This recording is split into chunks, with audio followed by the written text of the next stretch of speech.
চাচি তার যৌবনের দিনগুলোতেই বিধবা হয়েছিলেন।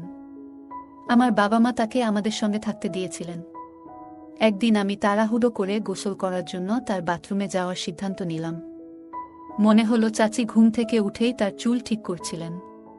তিনি আমাকে দেখে হাসতে হাসতে বললেন, তোমার বাথরুমে কি সমস্যা? আমিও হেসে বললাম, হ্যাঁ, তাই একটু তোমার বাথরুমে আসতে হলো।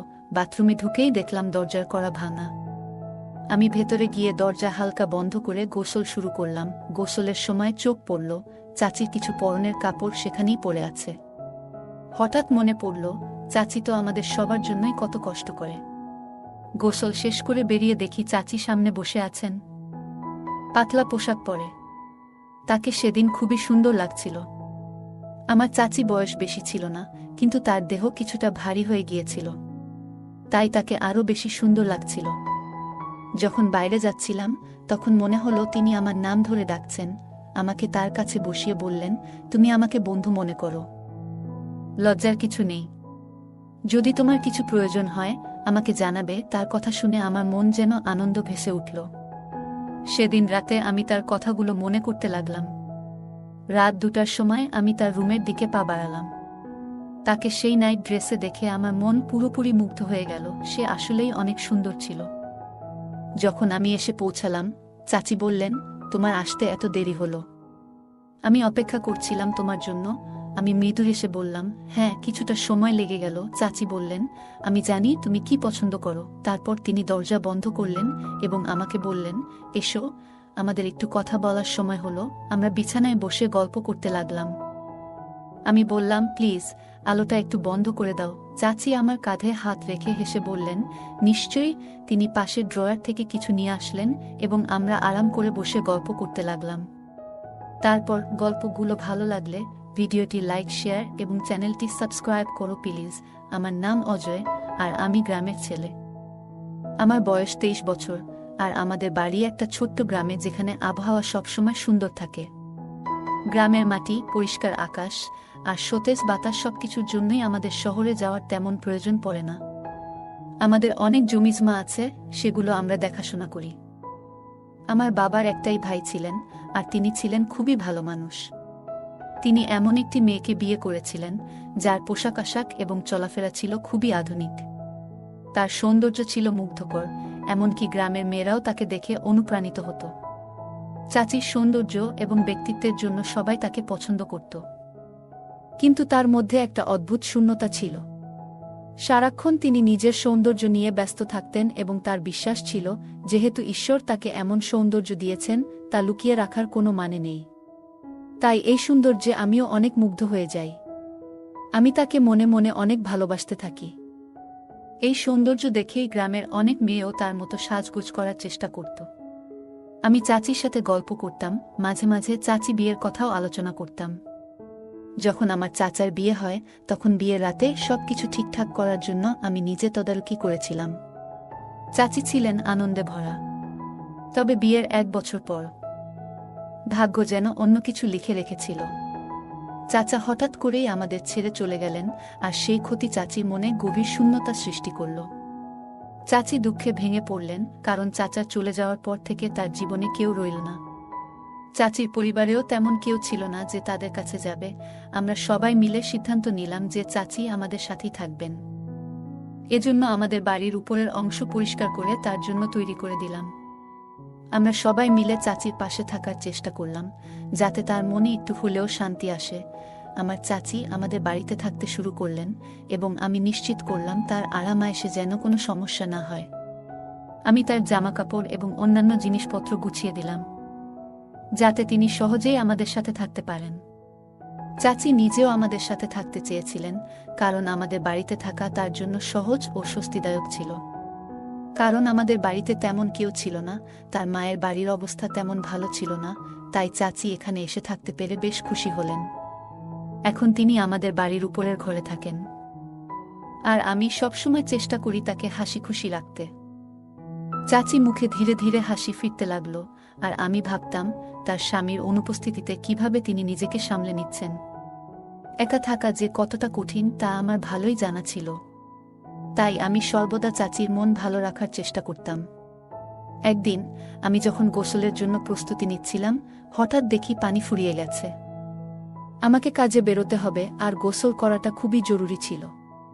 তখন ভাবলাম, চাচির ঘরের বাথরুমে নিশ্চয়ই পানি থাকবে। আমি চাচিকে সমস্যার কথা বললে তিনি বললেন, কোনো অসুবিধা নেই, তুমি আমার বাথরুমেই গোসল করে নাও। আমি তোয়ালে নিয়ে চাচির ঘরে গেলাম।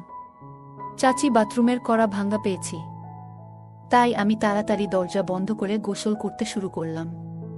চাচি যাতে ভুল করে রুমে না আসেন, তাই আমি যতটা তাড়াতাড়ি সম্ভব গোসল শেষ করলাম। গোসল শেষ করে তোয়ালে জড়িয়ে বাইরে বের হতেই দেখি চাচি রুমে ঢুকছেন। আমি একটু লজ্জা পেলাম, কিন্তু চাচি হেসে বললেন, কোনো চিন্তা নেই, তুমি তো আমারই সন্তানসম। চাচির মুখে একটা মমতা ছিল, আর আমি অনুভব করলাম তার চোখে যেন একটা বিষণ্ণতার ছাপ। তার মন ভালো করার জন্য আমি বললাম, আপনি দুঃখ করবেন না, আমরা সবাই আপনার সাথে আছি। চাচি আমাকে ধীরে ধীরে বললেন, তুমি আমার খুব আপন। চাচি আমার হাত ধরে বসালেন এবং বললেন, তোমার ভালোবাসায় আমি খুশি। আমি তার পাশে বসে রইলাম, আর চাচি বললেন, তুমি আমার জন্য অনেক কিছু করছো, তোমাকে আমি আশীর্বাদ করি। তার কথায় একটা শান্তি ছিল, এবং আমি বুঝতে পারলাম চাচির জীবনের শূন্যতা পূরণ করতে হলে তাকে মন থেকে খুশি রাখতে হবে। সেই মুহূর্তে আমি বুঝলাম চাচি আমাকে তার আপন মনে করেন, এবং আমি তার পাশে থেকে তাকে খুশি করতে পারি। আর আমি তখনও তোয়ালে পরে তার পাশে বসেছিলাম, তাই আমি একটু লজ্জা পাচ্ছিলাম। চাচি আমাকে বলল, আমার ঘরে আসিও, আমরা অনেক গল্প করব, কারণ আমার রাতে ঘুম আসে না তোমার চাচা চলে যাওয়ার পর থেকে। আমি তাকে বললাম, ঠিক আছে। মনে মনে একটু আনন্দিত হলাম। রাতে চাচির ঘরে যেতে হবে ভেবে আমি একটু অস্বস্তি বোধ করছিলাম। দ্রুত জামাকাপড় বদলে বাইরে চলে এলাম। মনে মনে আশা করছিলাম এমন কিছু ঘটুক যাতে আমাকে আর চাচির ঘরে যেতে না হয়, কারণ এ ধরনের পরিস্থিতির মুখোমুখি আমি আগে কখনো হইনি। সেদিন রাতে হঠাৎ কিছু অতিথি চলে এলেন। আমার চাচাতো বোন অনিকা এসেছিল, যার শিগগিরই বিয়ে হবে। সে চাচির কাছ থেকে ফ্যাশন টিপস নিতে এসেছিল। আমি তখন হতবাক হয়ে গেলাম যখন চাচি বললেন, অনিকা আমাকে ফ্যাশন টিপস দিতে শুরু করুক। আমি একটু বিব্রত বোধ করছিলাম। আমার কিছু বলার আগেই চাচি আমার হাত ধরলেন, যা দেখে আমি ভয় পেয়ে গেলাম। চাচি টেবিলের ওপারে ছিলেন, যা তাকে এইসব ঘটনা থেকে অদৃশ্য রাখল। আমার জীবনে এই প্রথমবার কোনো মহিলা আমার প্রতি এমন মনোভাব দেখাচ্ছিলেন। আমি চাইনি যে সবার সামনে কোনো নাটক তৈরি হোক, তাই চাচির হাত সরিয়ে ওয়াশরুমে চলে গেলাম। সেদিন আমার বাবা মাও অন্য একটি বিয়েতে গিয়েছিলেন, এবং আমি ভাবছিলাম কিভাবে চাচির কাছে যাব। ওয়াশরুমে ঢোকার পর ভেতর থেকে চাচির কণ্ঠ শুনতে পেলাম, যেন তিনি আমার কাজিনদের সঙ্গে কথা বলছেন। চাচি বলছিলেন, আমার যৌবনের দিনগুলো বৃথা যাচ্ছে, এটা যেন আমার কপালে লেখা ছিল।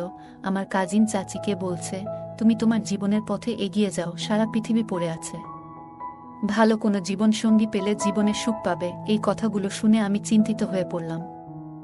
মনের মধ্যে নানা চিন্তা ঘুরপাক খেতে লাগলো। সকালে বাড়ি ফিরে এসে জানলাম চাচি আর আমি তখন বাড়িতে একাই আছি। চাচি তখন লাল রঙের পোশাক পরে বসেছিলেন। চাচিকে অনেক সুন্দর লাগছিল। আমি তার দিকে অনেকক্ষণ চেয়েছিলাম। হঠাৎ চাচি জিজ্ঞেস করলেন, কি দেখছো? আমি থমকে গেলাম। চাচিকে বললাম, কিছু না, শুধু তোমার কথা ভাবছিলাম। আমি কিছু বলতে পারলাম না, শুধু চুপচাপ তাকিয়ে রইলাম। পরের মুহূর্তে চাচি আমার হাত ধরে ফেললেন।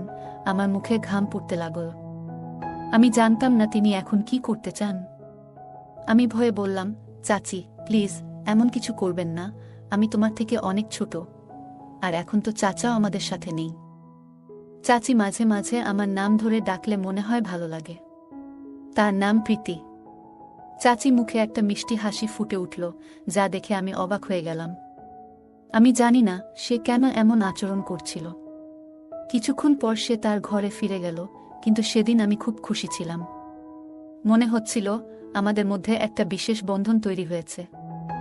পরের দিন মা আর বাবা বাড়িতে ফিরে এলেন, আর আমি জানতাম চাচির সাথে সময় কাটানোর সেই আনন্দের মুহূর্তগুলো হয়তো আর আগের মতো হবে না। সপ্তাহগুলো এভাবেই কেটে যাচ্ছিল, কিন্তু চাচির আচরণে কিছুটা পরিবর্তন লক্ষ্য করতাম। মাঝে মাঝে সে আমার খুব কাছে এসে দাঁড়াতো, আবার কখনো আমাকে ইঙ্গিত করত তার পাশে বসতে। আমরা যখন একসঙ্গে থাকতাম তখন মজা করতাম, আড্ডা দিতাম, কিন্তু সব কিছুই সবার থেকে গোপনে করতাম, যেন কেউ কিছু বুঝতে না পারে। একদিন চাচিকে দেখে আমি অবাক হয়ে গেলাম। চাচির জন্য অপেক্ষা করছিলাম। বাবা বললেন চাচিকে নিয়ে আসতে। আমি নিচে অপেক্ষা করছিলাম, আর তখনই দেখলাম সবাই বাইরে চলে গেছে, শুধু আমি আর চাচি ঘরে আছি। চাচি তখন একটা সুন্দর কুর্তি পরেছিলেন, যা তাকে খুব মানিয়েছিল। আমি চাচির দিকে তাকিয়েছিলাম, আর সে হেসে বলল, অজয়, তুমি জানো আমি অনেক খুশি। তুমি যদি কিছু চাও তা আমি পূরণ করব। তার কথা শুনে আমি এক মুহূর্তের জন্য হতভম্ব হয়ে গেলাম, কিন্তু নিজেকে সামলে নিলাম। কিছুক্ষণ পর চাচি ফ্রেশ হয়ে এসে আমাকে জিজ্ঞেস করলেন কেমন লাগছে। আমি তার প্রশংসা করে বললাম, খুব সুন্দর লাগছে। তারপরে আমরা একসঙ্গে কিছু সময় কাটালাম।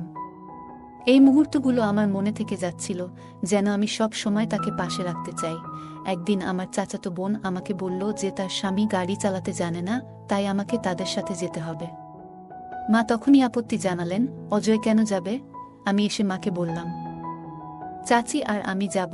মা রাজি হয়ে গেলেন, আর আমরা সবাই মিলে একটি হোটেলে গিয়ে উঠলাম। আমরা সবাই আলাদা রুম নিয়েছিলাম, কিন্তু চাচি একটু বিচলিত ছিল। তাকে আমি এমন চিন্তিত দেখছি দেখে আমার একটু খারাপ লাগল। আমি চাচিকে বললাম, চলো একটা মুভি দেখি। আমরা একটি মুভি দেখতে শুরু করলাম, ইংলিশ মুভি। চাচি আমার পাশে বসে মুভি দেখছিলেন। হঠাৎ চাচি আমার হাত ধরলেন। আমি তার মুখের দিকে তাকিয়ে দেখি তার চোখে জল। আমি মুভিটা বন্ধ করে দিলাম। চাচি বললেন, তোমার চাচাকে খুব মিস করছি। আমি চাচিকে আমার বুকে জড়িয়ে ধরে বললাম, তোমাকে আর কষ্ট দেব না চাচি। আমরা দুজনেই একে অপরের পাশে দাঁড়িয়ে রইলাম, যেন এই মুহূর্তগুলো আমাদের স্মৃতির পাতায় চিরকাল রয়ে যায়। এরপর আমরা গ্রামের বাড়িতে ফিরে এলাম। আমার চাচিকে দেখে মা খুব খুশি হয়েছিলেন। তিনি অনুভব করেছিলেন যে আমি চাচির পাশে থাকাটা আমাদের সবার জন্য ভালো ছিল।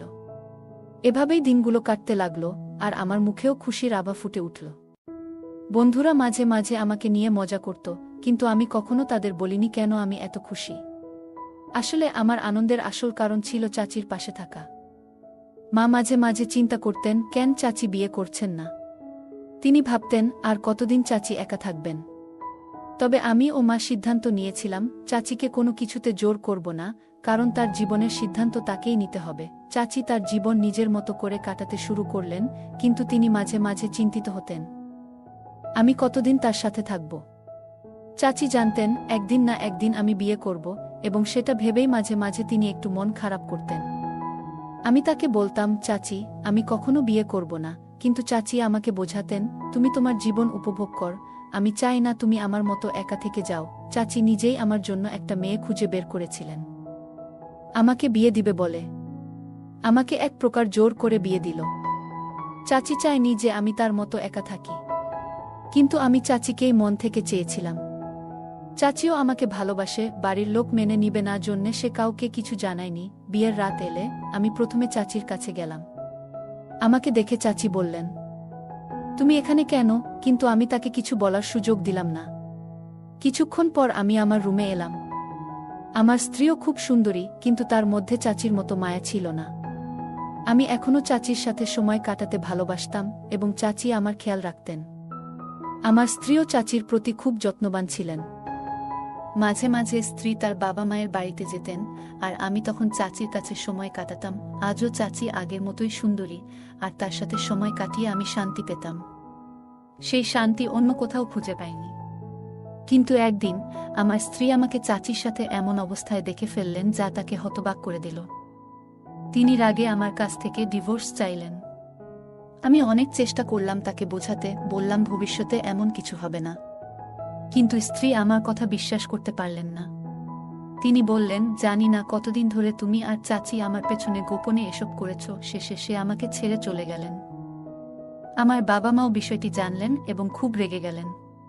তারা চাচিকে বাড়ি থেকে বের করে দিতে বললেন, কিন্তু আমি কঠিন সিদ্ধান্ত নিলাম। বাবার বিরোধিতা করেও চাচির পাশে দাঁড়ালাম। আমি বাড়ি ছেড়ে চাচির সাথে চলে এলাম এবং তাকে বিয়ে করলাম।